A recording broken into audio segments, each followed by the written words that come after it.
Probably when he stands, he'll be right. Here we go. Oh, here we go. Oh.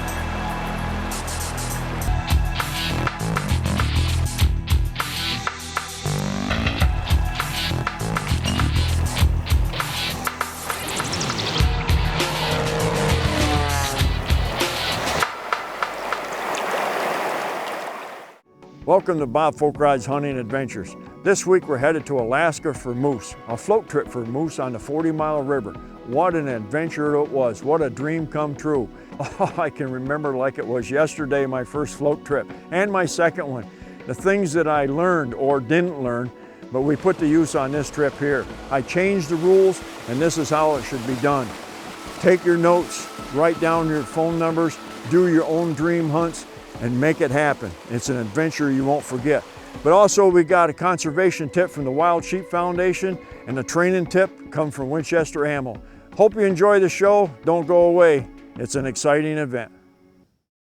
Victor Chevrolet, Bass Pro Shops, and Alamocitos Ranch present Bob Folkrod's Hunting Adventures.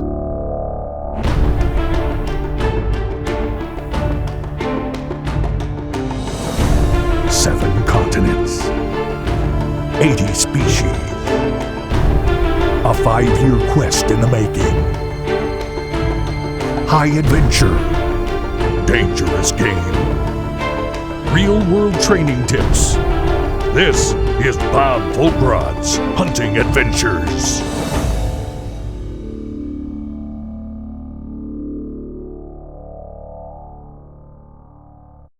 Like all good adventures, this one has a starting place, Fairbanks, Alaska. Let the adventure begin! After picking up Bob at the airport, the crew travels to the small town of Tok, Alaska, where the hunt will begin. But before that happens, the gear has to be unpacked, checked, and repacked for the trip into the backcountry. Obviously you can see we're getting the rafts all together. We're going to take stuff down to 40 Mile. You got to weigh everything because they're going to fly us in, and I'm going to take the vehicle down to where our pickup point's going to be. So a lot of planning. You see stuff in the back. We got camera equipment, and everything's got to fit on 2 rafts. Hopefully a moose too. So a lot of planning, but I'll tell you what, the rewards are great. When you pull into 40-mile air, I mean, first of all, you're in Alaska, and I mean, to me, Alaska's the, you know, it spells adventure all by itself. I've been there several times, so you got planes coming and going, you got hunters that's coming and going, you got the smell of the plane fuel and watching all the stuff go into it, and the anticipation of these hunters going in, and plus ourselves going into it. I mean, you can't help but not get excited. Well, we're allowed 750 pounds per payload. That's counting the person, and so that gives us times 2.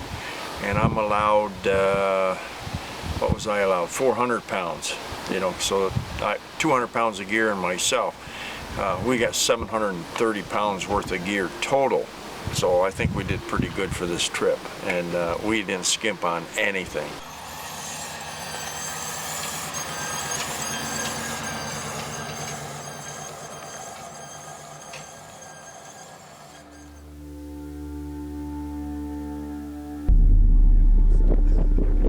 The next day, Charlie and Ken get flown into where we're going to start the adventure from.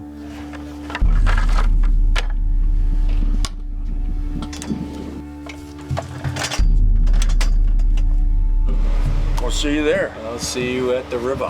Yeah. Don't be late.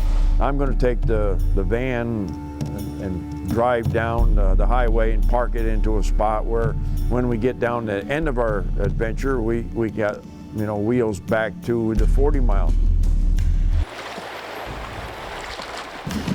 Me, personally, I wanted to go to the island somewhere, sit on the beach and drink margaritas, but no.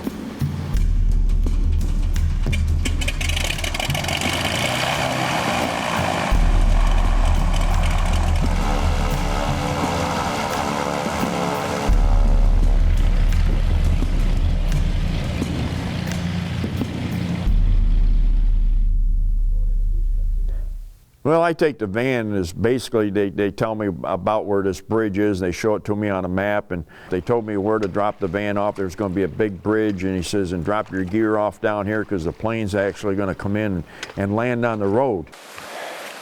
Well, we had about a 3-hour drive, but he's going to land here on this highway with a plane.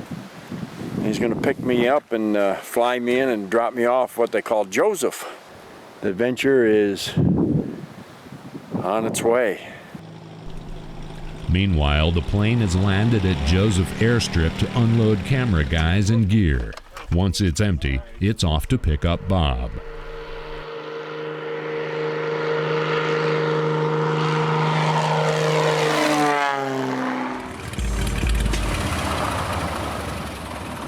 About 3 hours later, here comes this plane landing, on the road, and it picks me up and off we go.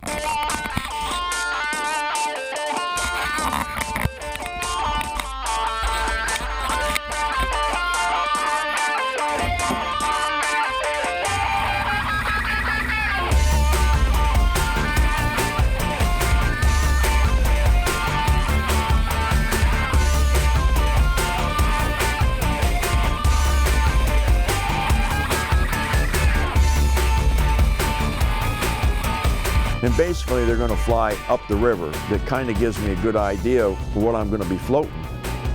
And my main concern was about halfway through this thing, they had a place called the Kink, and he said, yeah, there's been people who went through it, but they were lucky to make it, and especially when you're running, your hunting gear, and hopefully you got a moose, and we finally got over that, and I made sure I give it a waypoint. I give it a waypoint up the stream a little bit where you could pull in and take a look at this, and it was one of them places that I really wanted to get on the GPS because it spelled danger.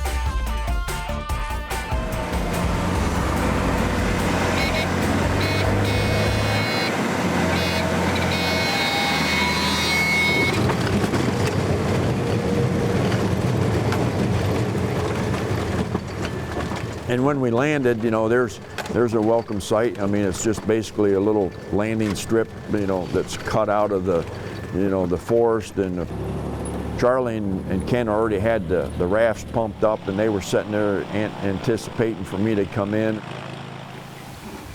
There we were.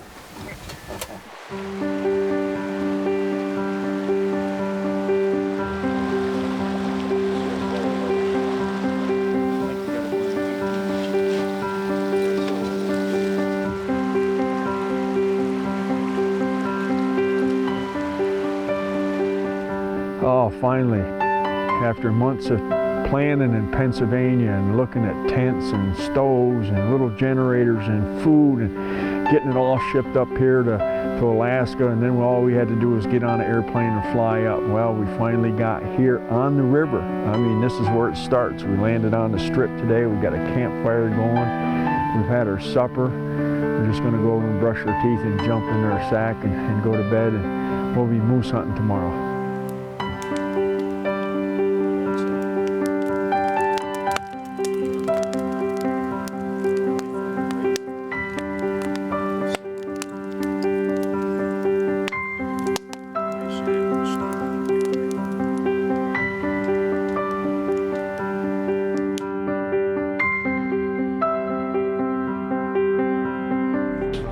Bob Folkrod's Hunting Adventures is brought to you by these fine sponsors: Gore-Tex, Winchester Ammunition, Kinnetrek, Kufaru, and LJ Blessings Ranch. Leave your checkbook at home. This month at Victor Chevrolet, drive away in your new vehicle for 0 security deposit, 0 down payment, and 0 taxes. Lease a brand new 2017 Chevy Cruze for only $179 a month, 0 due at signing. Or a Chevy Malibu for just $198 a month, zip, nada, nothing due at signing. The only fine print here is there is no fine print. Don't miss this chance to save like never before. You sign, you drive, you smile. The new Victor Chevrolet building is now open. Visit us at 7200 Pittsford Victor Road, Route 96 near Eastview Mall, or victorchevrolet.com. This week's training tip is brought to you by Winchester Ammunition. When that big trophy bull steps out, are you going to be ready? In Alaska, preparation was the key, and there was a whole lot of homework that went into it before I ever stepped foot in the woods. I spent a year getting ready for that trip, from researching gear to studying terrain to getting in shape. I didn't leave anything to chance, and I developed a system for setting up my camp. If you notice while watching the show, anytime I wasn't in the raft, this rifle was sitting on this rest. The reason is simple. In a place like that, you're always hunting. As soon as I found a good place to camp, I set my rifle close to the campsite. Then I went about my business of setting up camp, cooking food. But regardless of what I was doing, I was never more than 30 seconds from taking a shot. The gun rests give me a consistent place for my rifle, binoculars, and rangefinder. Regardless of the terrain or condition, if I needed them, I knew exactly where to find them every time. The last thing you want is when that big bull steps out on that bank, is to be wondering what tree you left your rifle up against. It may seem simple, but many times the difference between a successful hunt and failure can be measured in seconds. More times than not, having all the tools in one place ready to go every time has given me the edge to bring home a trophy instead of an empty tag. So be prepared, be consistent, and ready to pull that trigger when that trophy of a lifetime steps out.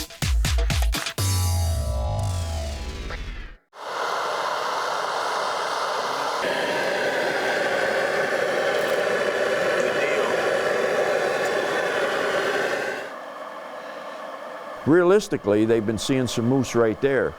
But you had to get on the river the next day. It wasn't like, well, yeah, we could hunt right here, but let's get on the river. Let's get this thing going.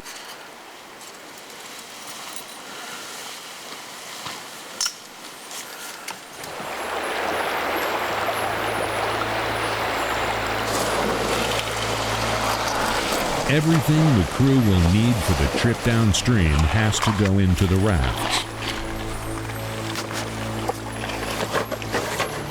These are going to go under your seat.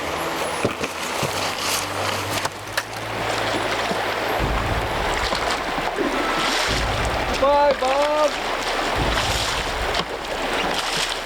I have to tell you, you know, the water's going by. It's the first time in a raft in many years. And they got me in, and I drifted off to the side, and I'm waiting for them.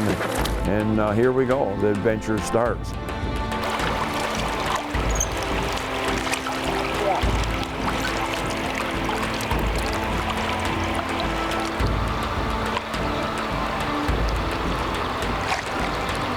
You know, just trying to get the momentum and getting, I watched videos and tapes before I went, but actually doing it yourself is, I have to tell you, it was an experience.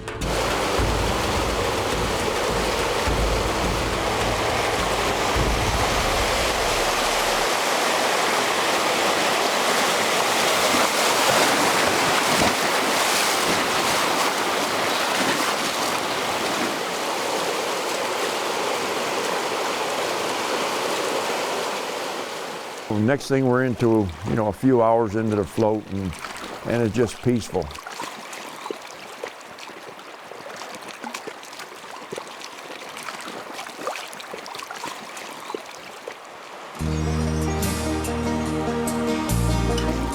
For the next 4 days, Bob and the crew will travel downriver, setting up camp and calling moose.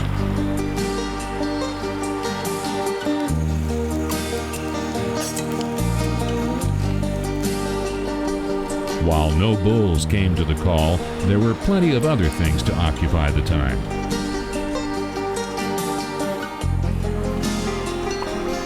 In a place like this, there's something new around every bend of the river, and it plays out against the incredible beauty of the Alaska wilderness. The river draws a wide array of creatures to its banks, like this young brown bear, curious about the squeaking blue rafts floating by.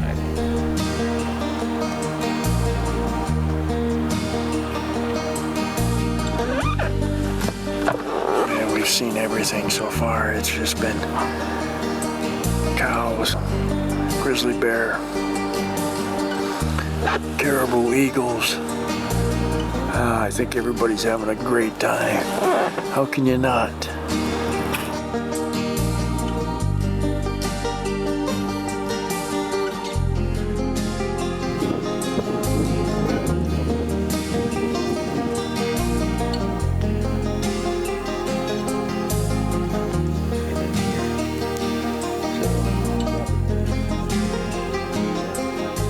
there's nothing like sitting in a raft and just floating down, and you got the solitude of the water floating by, and you're looking and you're seeing caribou and grizzly bears and eagles, and you just get lost into the adventure.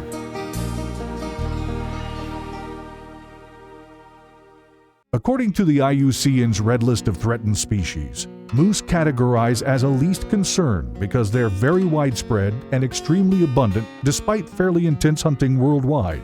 The 2014 Alaska Moose General Season Hunt Statistics reports hunter success rates ranked a mere 23%. Young moose are prey for bears, wolves, and cougars, and only about half live beyond 6 weeks, according to Alaska Department of Wildlife. Adult moose, however, have a much higher chance for survival. Vehicle-moose collisions actually pose the greatest danger to the animal's survival. According to Alaska Department of Fish and Game, hundreds of moose are killed each year in moose versus vehicle accidents. This week's Conservation Angle has been brought to you by Wild Sheep Foundation.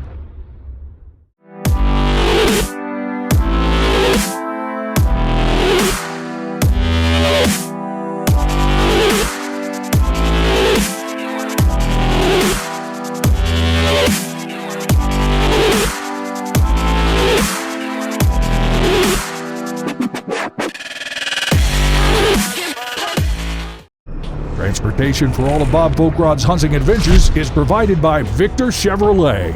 Check them out at victorchevrolet.com. Strategy was to find a good place to camp and sit there and hunt that a day or two, and then move on to the next location and continue to do this until we got into moose. Well, we went down the river and we pulled the raft in, we looked at it, and there was a lot of caribou tracks, but there was also some moose tracks in there. We decided we was going to camp there. We spent probably an hour, maybe an hour and a half looking, and we found this spot up on top, and it was just like shag carpet. I mean, nice trees overlooking the river. So this is going to be home. Knowing that it probably wasn't going to happen, but we decided to call.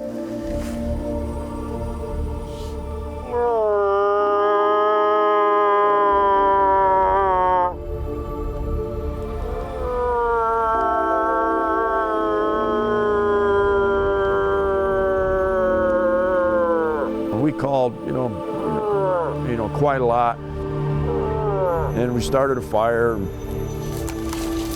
and pretty soon Charlie and Ken showed up, and we sat there and had a good meal, and the fire was going, and I believe Ken was down on the river. He was getting ready to do some time lapses, and I'm overlooking this water, and all of a sudden I seen this humongous rat coming through the woods. Moose, Charlie. Ken, moose. I mean, it was like a madhouse. Everybody's running around trying to find Ken, and Ken's on the river. He's got his big camera set up doing time lapses. He grabs the camera from Charlie, he comes up. And I remember we're right in front of the fire, and I'm having a hard time adjusting my scope, and Ken says, I can't see that they got the flames coming up through and the heat wave, so we just instantly picked up and we moved like, maybe 5 or 6 steps and got back down. Come up front.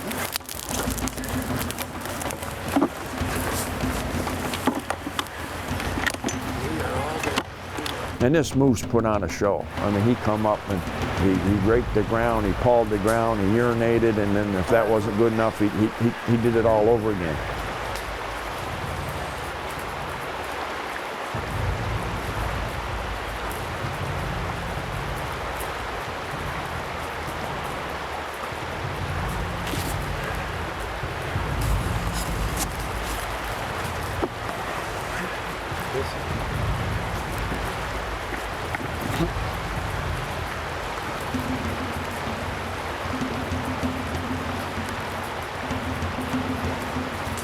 As soon as he turns sideways.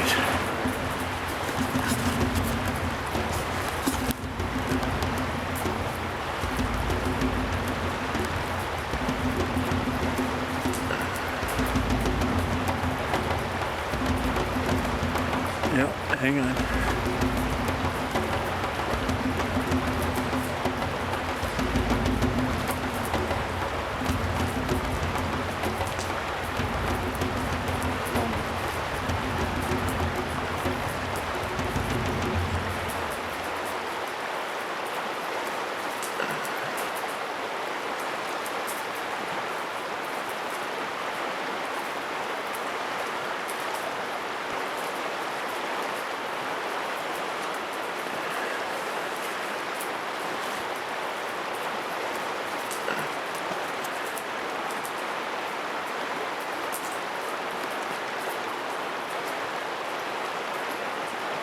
Probably when he stands, he'll be right.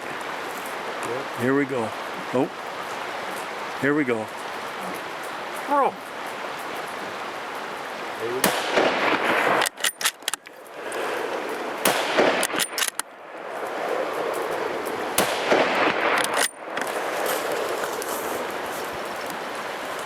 Wasn't taking no chances. Wasn't taking no chances. Yes! Yes! What an awesome, awesome trip! What an awesome moose! Well, we just dropped that moose from over there. Right here's our camp. You can see the smoke and the tent and everything. The reason we stopped there is because there's a big wallow there, moose wallow. We found a nice spot. Everything said there's moose here. Let's do some calling. We called, just came over and had something to eat. Built a campfire and was going to go back and finish calling.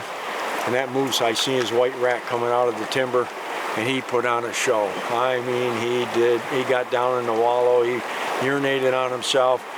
That calling got him fired up.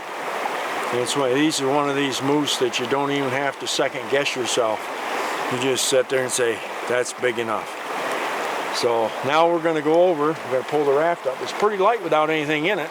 So we're going to go over and field dress him, get him tagged, and let's go. We untied the rafts and we pushed the raft back up, probably 50, 60 yards beyond him, so when we drifted, we could drift right into him.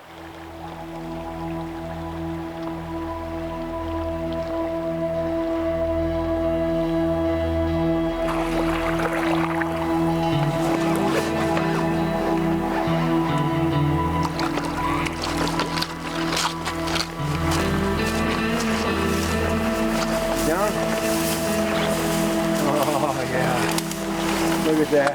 Oh my God. Oh my God.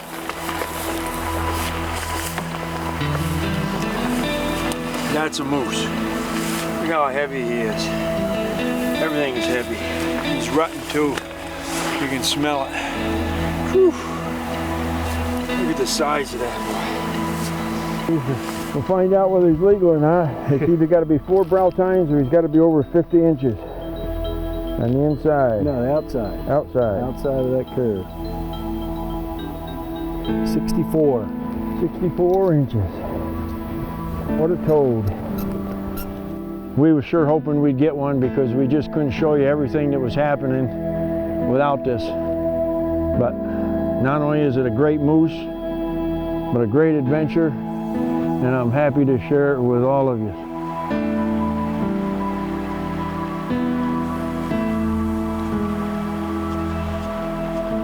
We field dressed him that evening and got some poles under him to let the air coming under him, so you know he wouldn't, what they call bone sour, and that's, you know, allowing the heat from the body to expand enough. And we came back, and I mean we were just, you know, at an awe.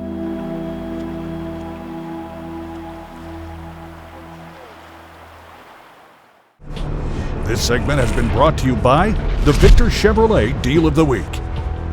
Check them out at victorchevrolet.com. It's the 2017 Chevy Silverado 1500 Redline.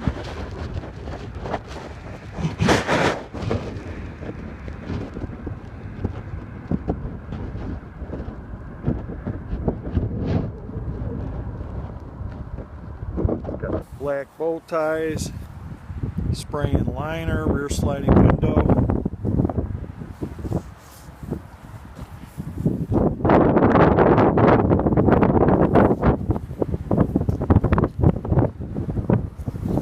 Side steps.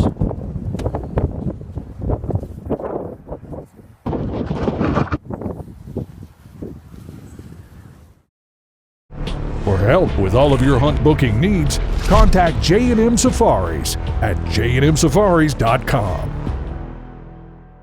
Although Bob completed his obsession quest taking over 80 animals with a rifle, his first love has always been bow hunting.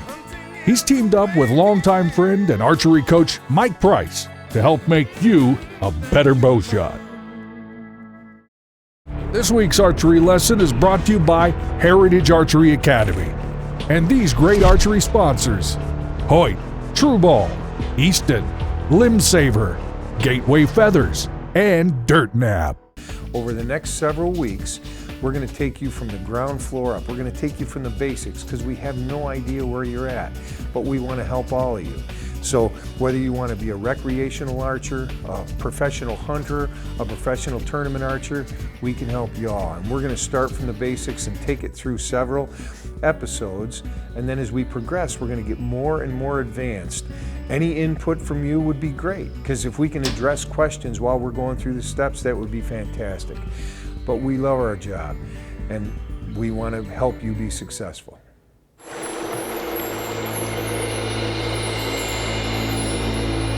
Had breakfast in the morning and went back up the river and decided to take care of our moose. We brought it back down to our campsite, and I remember we got that rack sitting there, and at that point it was just, now all we have to do is float out of this river.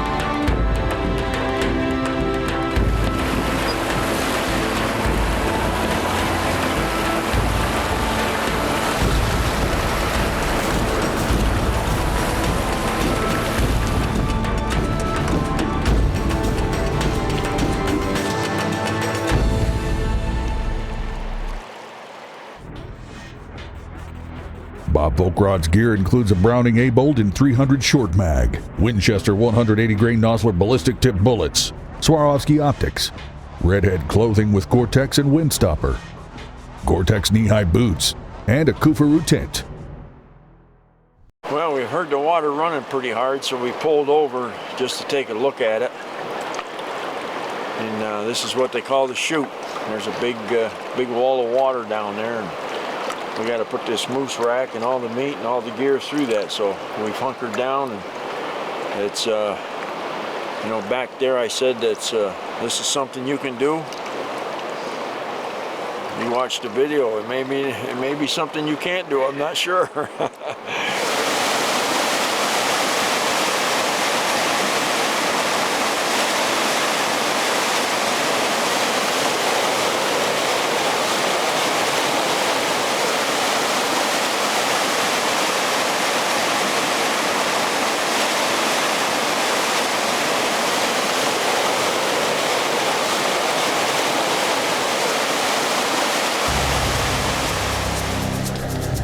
After one last night on the river, the crew rounds the bend for their first taste of civilization in 9 days and the end of their journey, the State Highway 5 bridge over the 40-mile river.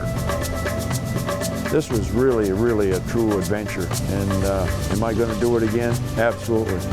I've already made plans, maybe not to go on that river, but it was so adventurous and exciting that I just can't wait to get back up there and do another one. Good shot, good shot. Oh, good shot. Wasn't that a good shot on that moose? I hit him 3 times, and the only way I could hit him 3 times like that from the homework that I did in Pennsylvania, from packing for the trip, from the shooting, watching tapes on how to get on the river. Hopefully you took notes and make your own dreams come true. Hopefully you get to do your own float trip someday. Until next week, I'm Bob Folkrod, and thanks for watching.